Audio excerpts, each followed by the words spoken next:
You know what I think of when I hear the word radiant? I think of my wife, who is radiant in so many beautiful ways. That's not the only reason I think of my wife when I hear the word radiant. I think of my wife because the Hebrew word for radiant is the word Karan, and my wife's name is Karen.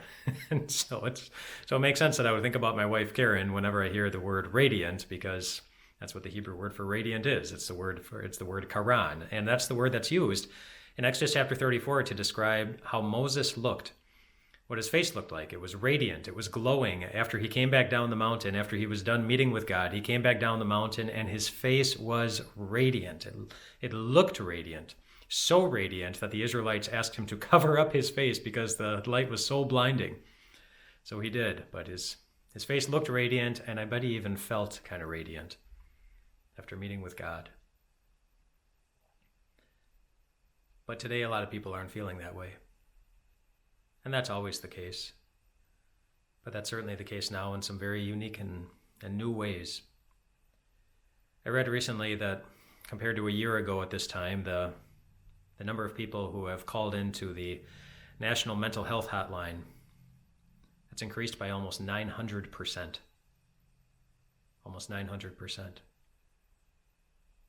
A lot of people aren't feeling very radiant. I saw a news story come across the wire last week that a pastor of a church, he seemingly took his own life because he was having a hard time with how to lead in these unusual times. Probably not feeling all that radiant. And now his wife and his kids aren't feeling very radiant at all. And whatever the reason you might not be feeling very radiant these days, I want you to know two things. Firstly, you're not alone.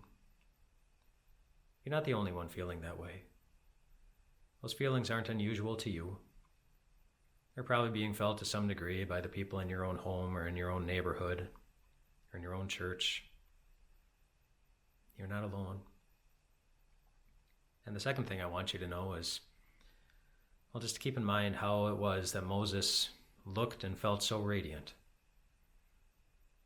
I mean, sure, he looked radiant after meeting with God, after seeing the glory of God that made such an impression on him, that he saw God, and that made him radiant in a way that he had never before been radiant. But maybe even more importantly, is that God saw him. In order for Moses to see God, God needed to also see him. He did. Just like he sees you. And think about what was true about the life of Moses at that time when Moses came walking back down the mountain. He had just been through maybe the toughest month and a half of his entire life, and still had so many unanswered questions, and wasn't entirely sure what the path ahead was going to look like. And yet God knew how to make him radiant, just like he knows how to make you radiant. Just as he knew how to lead Moses through all the ups and downs and twists and turns and mountains and valleys that he was going through. He knows how to lead you. And so tonight, in the middle of all of your unknowns, let that be enough. That God sees you. And picture what his face would look like as he's looking at you.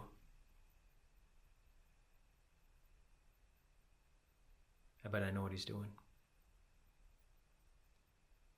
He's radiant.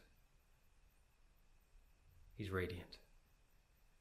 There's no other option for a God who sacrificed so much just to hang on to you.